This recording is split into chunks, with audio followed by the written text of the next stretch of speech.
El tema de las fiestas del Señor se conoce dentro de la iglesia evangélica como parte de la historia del pueblo de Israel y son tomadas solamente dentro del contexto histórico como válido, porque según la doctrina tradicional cristiana, estas fiestas rituales perdieron su importancia porque son parte de la ley y a partir de la venida del Señor Jesucristo la ley cambió, por lo tanto las fiestas ya no tienen vigencia, porque el fin de la ley es Cristo para justicia a todo aquel que cree. Romanos capítulo 10 versículo 4 versión Gómez.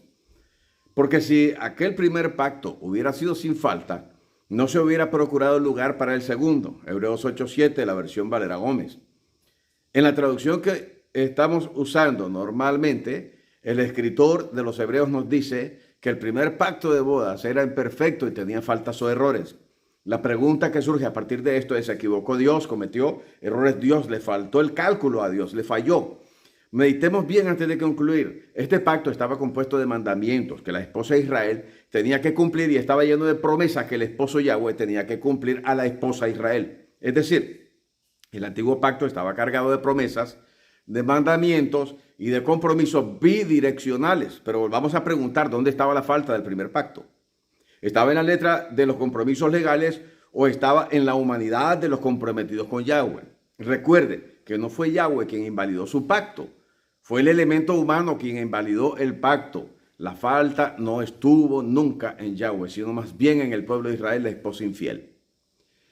Se han vuelto a las maldades de sus primeros padres, los cuales no quisieron escuchar mis palabras. Antes se fueron tras dioses ajenos para servirles. La casa de Israel y la casa de Judá invalidaron mi pacto, el cual yo había concertado con sus padres. Jeremías capítulo 11, versículo 10 de la versión Valera del 2000. Pero vayamos al texto griego en cuestión y meditemos un poco más. Porque el primero era irreprensible, literalmente, y el segundo buscaba un lugar, traducción del griego al español. Si leemos bien lo que dice la traducción del griego, es muy diferente a la traducción Reina Valera, porque si aquel primer pacto hubiera sido sin falta, no se hubiera procurado lugar para el segundo. Además, debemos de tener en cuenta que el escritor a los hebreos no debió originalmente haber usado el lenguaje griego para dirigirse a los hebreos. Suena un tanto discordante, pero ese es el único documento que nosotros tenemos.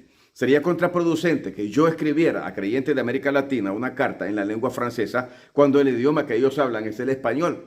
Pero como dije anteriormente, la carta en griego es el único documento que poseemos. El documento dice: porque el primero era irreprensible. La traducción popular en la versión Reina Valera dice: porque si aquel primero hubiera sido sin falta. Aquí tenemos dos significados diferentes, por lo tanto polarizados.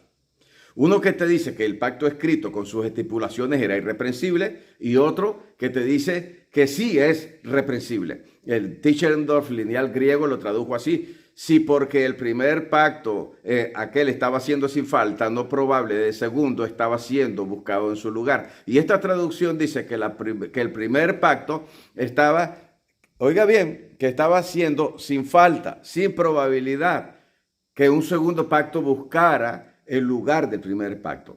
Si el antiguo pacto no tiene valor alguno y debe ser eliminado, entonces no dejamos base alguna para sustentar el nuevo pacto. Si no comprendemos el antiguo pacto, ¿cómo vamos a comprender el nuevo pacto? Sin el antiguo pacto, el nuevo pacto resultaría ser una religión nueva, desvinculada de la fe hebrea judía, como todas las religiones paganas. Sería una religión emergente, salida del aire, sin ninguna base histórica sustentable, sin el Dios único y verdadero y sin el Mesías profetizado en el antiguo pacto. Antes de arribar o sustentar teorías de fe contradictorias a la Torá, debemos mejor establecer un espíritu de investigación que nos lleve a la verdad incontrovertible que no difiere con la Torá.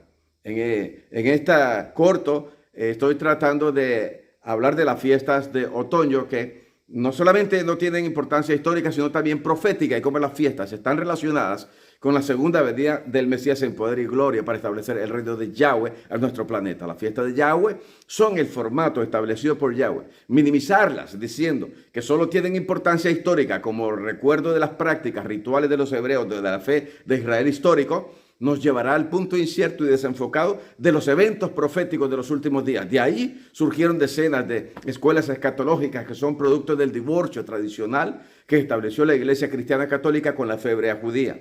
Mi objetivo es establecer en la comprensión de ustedes